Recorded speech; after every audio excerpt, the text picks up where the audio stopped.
안녕하세요. 만화가 이원복입니다. 330년에 로마가 비잔틴으로 이사가지 않습니까? 지금의 이제 이스탄불이죠. 나중에 이제 콘스탄티노플이 되는데, 이때 이사를 갈 때 모든 걸 다 가지고 가고 로마는 빈 껍질만 남습니다. 뭘 가지고 가느냐? 정치체제 가져가고 신하들 다 데려가고 정부 데려가고. 그러니까 말하자면은 쉽게 얘기해서 고려가 바뀐 다음에 조선이 나오잖아요. 조선시대 한양천도 하면서 개경에 아무것도 안 남긴 거하고 똑같은 게 있어요. 그러니까 어느 날 갑자기 세계 중심이었던 로마가 빈 껍데기가 되고 모든 중심이 비잔틴 콘스탄티노플이 된단 말이에요. 콘스탄티누스 황제가 옮겼기 때문에 그 도시 이름이 콘스탄티누스의 도시, 폴리스. 그래서 콘스탄티노플이 되거든요. 그러니까 여기 콘스탄티노플은 기독교의 정통성도 가져가고 황제의 정통성도 가져가고, 그럼 서쪽 로마에 있는 것은 전부 다 사입이라는 뜻이죠. 그러니까는 자기네들이 가져온, 동쪽으로 가져온 그 종교가, 기독교가 바로 정교라는 뜻입니다. 그렇다면 왜 러시아가 정교를 받아들이게 되었는가? 러시아가 정교를 받아들인 것이 988년입니다. 그러니까 상당히 좀 늦은 시기였죠. 근데 여기서 잠시 가장 관광을 하시는 분들을 위해서 정교와 이 서방의 기독교하고 가장 눈으로 보이는 차이점이 뭐냐? 첫째로 이 동방정교에서는 절대적으로 우상 숭배가 금지되어 있습니다. 근데 서방 세계에서는, 서방의 종교에서는 그 게르만족이나 뭔가 기독교가 되지 않은 야만인들을 개화시켜야 되는데, 보이지 않는 하나뿐인 신을 믿으러 하니까 이 게르만족들이 말을 안 듣는 거예요. 그런 게 어디 있어? 뭐 보이는 게 있어야지 믿거나 말거나 할 거 아니야. 그래가지고 할 수 없이 우상 숭배를 하지 말라는 규율을 어기고 예수님상, 성모상 그런 걸 만들어서 보여준 거예요. 그러다 보니까는 그 가톨릭 교회 성당 같은 데 가면은 덕지덕지 조각 만들어서 붙여놨잖아요.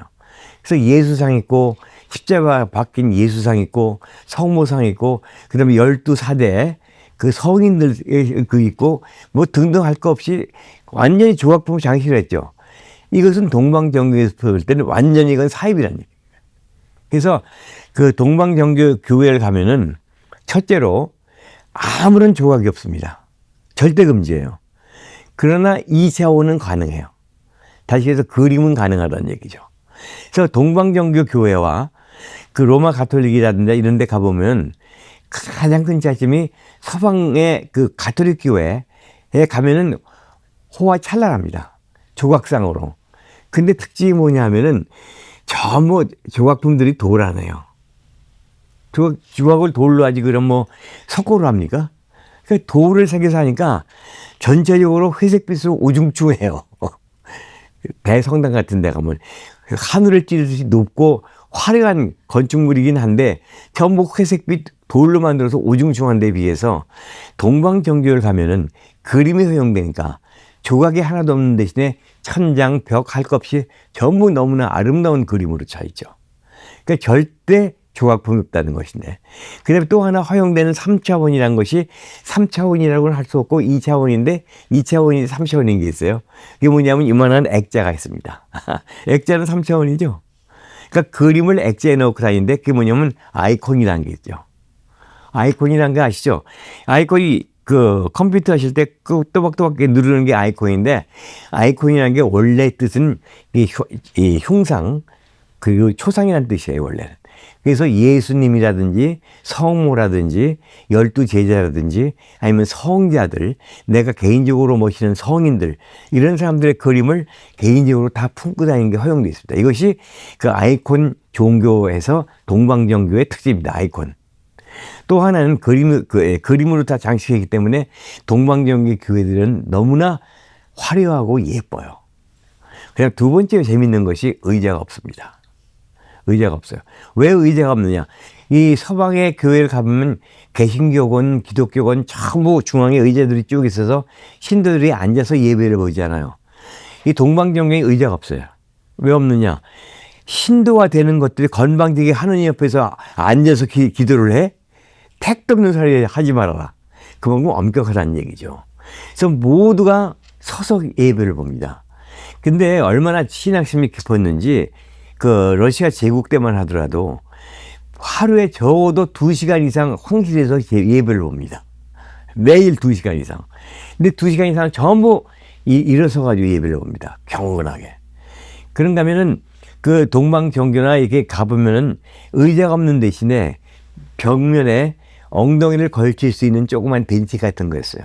이것은 병약자, 노인, 그 다음에 임산부들을 위해서 오래 서 있을 수 없는 사람들을 위해서 잠깐 기댈 수 있게끔 만드는 것입니다.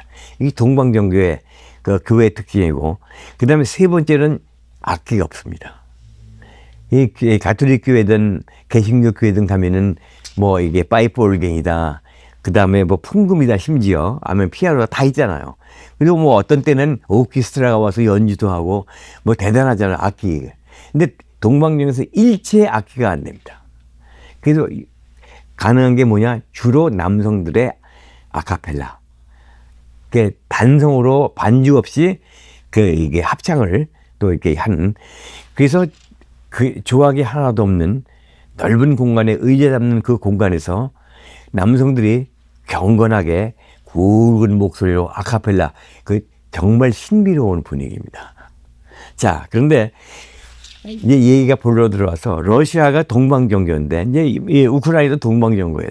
똑같은 동방정교 있고 동슬라브족이고 같은 핏줄끼리 이렇게 피 터지게 싸우는 거예요 지금. 근데 이 동방정교와 러시아가 왜 택했냐니까 988년에 그때 이 왕이 대공이죠. 그 블라디미르 대공이라는 사람이 있습니다. 이 사람이 이제 말하자면 러시아의 시조 같은 사람이에요. 이 사람이 이제 쭉 보다가 야, 종교를 정리해야 되겠다. 그때까지만 해도 이 사람들은 토르신이다 뭔가 하는 이게 스웨덴 쪽의 그 어떤 북방민족의 신을 믿고 있었거든요. 잡신들을.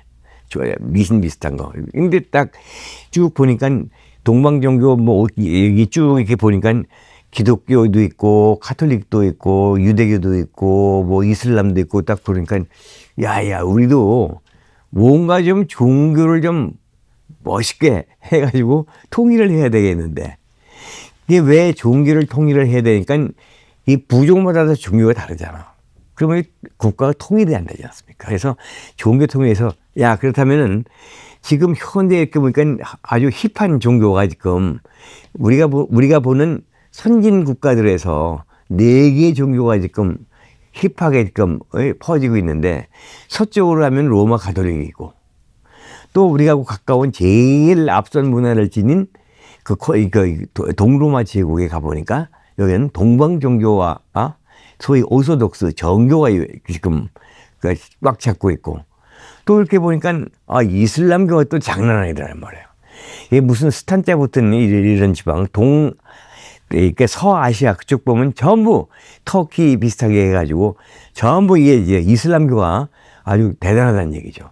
그런가 하면은 이 기독교, 이슬람교, 그 다음에 동방정교 할 것 없이 전부 그 뿌리가 뭐냐? 유대교란 얘기죠.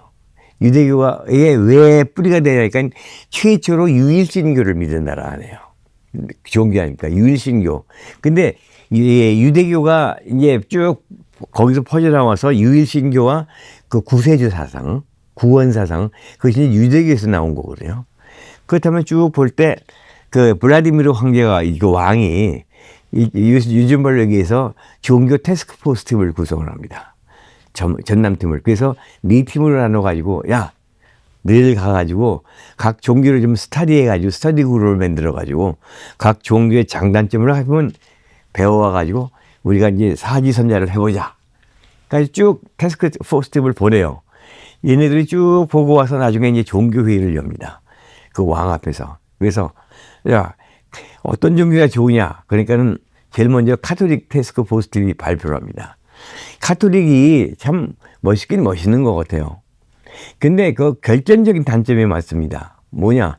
로마 카톨릭은 이거 완전히 우상숭배를 하고 있단 말이죠.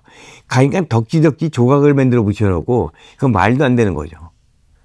그 다음에 얘네들은 종교를 믿는 건지 말싸움을 하는 건지 입으로 종교를 믿는다는 얘기죠. 하고 하는 것이 예배하는 것이 아니라 맨날 종교 교리 논쟁만 하고 있다는 얘기죠. 종교 논쟁, 교리 투쟁. 그런 거 하니까 야 우리 토론하는 거 재미없지 않냐. 아웃. 그러니까 종교를 갖다 입으로 한다. 그래서 로마 가톨릭 아웃. 우상숭배 로마 가톨릭 아웃. 그 다음에는 저기 유대교를 보니까 요건 보나마나 이건 아웃입니다. 왜 아웃이냐. 요것들은 완전히 유대인만이 하나님한테 선택된 민족이고 구원받아도 죄만 받는데요. 그 우리가 유대교를 믿어도 우리는 구원받기 텄어요. 그러면 아웃. 그래서 가톨릭 아웃, 유대교 아웃. 이제 두 개 남았죠. 동방정교하고 그 다음에 이슬람.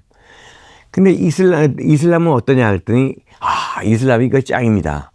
왜 짱이냐? 이건 신 앞에서는 절대 인간이 범접을 못합니다. 뭐 예수님이 신이다 뭐다 뭐 이렇게 떠드는 것도 아니고 예수님은 인간이라고 확 못 박아버리고 삼위일체 같은 거 웃기지 말라고 그러고 알라 이외에 신은 없다. 보십시오. 교리가 알라 이외에 신은 없다. 무함마드는 신의 사돈이야. 그 말에 이슬람 교리가 다 들어있습니다. 그게 뭔 소리야? 알라 이외에 신은 없다. 이것은 예수는 신이 아니라는 뜻입니다. 그리고 무함마드는 신의 사도다. 예수도 사도일 뿐이라는 거죠. 예언자일 뿐이라는 얘기예요. 예수는 신이 아니다. 그래. 근데 이슬람교가 그렇다면 우리가 이슬람을 할까? 잠깐. 여기 문제가 있습니다. 그게 뭐냐니까 그게 다 좋은데 두 가지 우리한테 안 맞는 게 있습니다. 그게 뭐냐니까 돼지고기를 먹지 말라고 합니다. 아니 이렇게 추운 이 러시아 이 나라에서 돼지비계 기름을 안 먹고 우리가 어떻게 번드냐? 또 있습니다. 이게 뭐냐? 술을 먹지 말라고 그럽니다. 아니 우리가 술을 안 마시고 이 추운 겨울을 어떻게 견디냐? 안 되겠다. 그게 딱 남은 것이 동방정교죠. 동방정교는 경건하고 우상숭배 안 하고 여러모로 보고 있고 제일 좋은 것이 당시로서는 로마는 껍데기밖에 없었으니까 제일 화려한 문화를 자랑하는 최고의 세력을 자랑하는 천년대 이 동로마 제국의 종교이기 때문에 우리도 받자. 그래서 러시아가 동방정교를 받아들이게 된 계기가 제가 드린 그 이야기는 표면에 나오는 좀 우스갯소리 비슷한 얘기지만 가장 중요한 이유는 종교 통일을 해서 이 새로 생기는 이 러시아 이 세계를 정신적으로 통일하자는 의미가 있고 또 하나는 당시 세계 최강이었던 동로마 제국과 같은 종교를 가짐으로 해서 교류와 유대를 더욱더 돈독하게 하기 위한 것이 가장 큰 이유였다는 얘기입니다. 여기서 마치겠습니다. 감사합니다.